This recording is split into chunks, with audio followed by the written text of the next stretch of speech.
अब हमार बनी भूतीला कोती महाराज हमार नाल लइका मन के मुंह में पेरा गूंज के कहा मसक देश महाराज ए मिटा काय बेटा देख तो हाँ महाराज कैसे अपन आँखी का लपड़े देखा था देख देख ओकर हाथ तारी सीख देख देखा था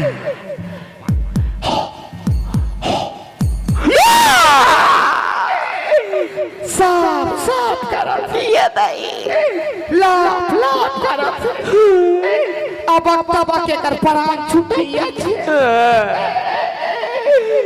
तुम कैसे खबले मर गए महाराज तुम तो 5 मुड़ी वाले मार ही गहरी से